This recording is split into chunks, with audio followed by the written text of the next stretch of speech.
성공한 사람들은 열정을 따라가라고 조언합니다. 얼핏 그럴싸하게 들리는 말인데요. 열정은 에너지를 높여준다. 또 거절당하더라도 버틸 수 있게 해주고 단호하게 결정할 수 있도록 돕는다. 열정적인 사람들에게는 이 말들이 꽤 설득력이 있어 보여요. 그리고 이렇게 보면 열정은 훌륭하기만 합니다. 하지만 과연 이게 다일까요? 대책남 반증이 있습니다. 저자가 샌프란시스코의 대형 은행에서 대출 담당자로 일하던 시절 상사는 열정을 추구하는 사람에게는 절대로 대출을 해주면 안 된다고 가르쳤다고 합니다. 예를 들어 스포츠에 대한 열정을 가지고 스포츠 용품점을 시작하려는 스포츠 광에게 대출을 해주면 안 된다는 것인데요. 왜냐하면 그는 잘못된 이유에서 사업을 시작하려는 사람이기 때문이에요. 30년 차 은행원이었던 그 상사는 최고의 고객은 열정 따위와 관계없이 객관적으로 가치 있는 것을 위해 열심히 일하려는 사람이라고 합니다. 세탁소나 프랜차이즈 음식점처럼 따분한 일에 투자하기를 원하는 사람들 말이죠. 다시 말해 자기 일을 사랑하기만 하는 사람이 아니라 하나를 제대로 파고드는 사람에게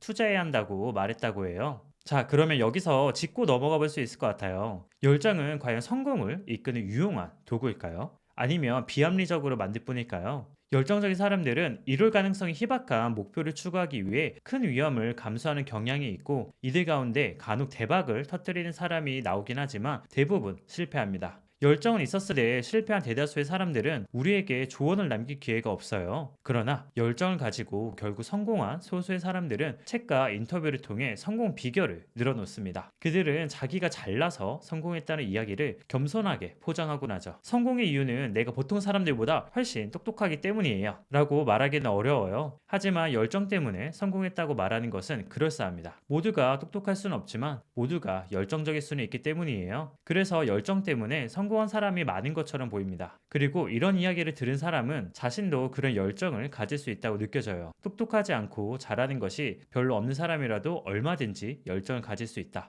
열정은 민주적이다. 열정은 평등하다. 하지만 이는 전부 허튼 소리에 불과합니다. 잘 풀리는 일에 열정적이기는 쉬워요. 이 때문에 열정의 중요성에 대한 인식이 왜곡된 것인데요. 저자는 벤처 사업을 수십 가지 해봤는데 새로운 사업을 시작할 때마다 흥분됐고 그런 상태를 열정적이었다고 말할 수는 있다고 해요. 그런데 대부분 잘 풀리지 않았고 실패할 때마다 열정은 서서히 줄어들었다고 합니다. 하지만 잘 풀린 경우가 몇 번 있었는데 그때마다 열광에 가까운 흥분 상태에 놓였다고 해요. 객관적으로 열정은 성공 여부에 달려 있습니다. 즉 열정이 성공을 이끄는 게 아니라 성공이 열정을 이끄는 것이죠. 억만장자에게 성공 비결을 묻는다면 그는 아마 열정이라고 대답할 거예요. 열정이라는 말은 겸손하면서도 멋있게 들리기 때문이죠. 하지만 성공은 욕망과 행운, 고된 노력, 결정력, 두뇌, 그리고 위험에 대처하는 요령의 조합이 어우러져야 가능합니다. 그러므로 성공하고 싶다면 열정 따위는 잊어버리세요. 필요한 것은 열정이 아니라 에너지입니다. 에너지가 충분해야 학교에서든 직장에서든 인간관계에서든 주어진 과제를 잘 풀어갈 수 있어요. 열정은 쓰레기에 불과합니다. 여기까지 대책남이었습니다. 오늘 내용이 의미 있었다면 구독과 좋아요 그리고 알람 설정까지 부탁드릴게요. 그럼 안녕.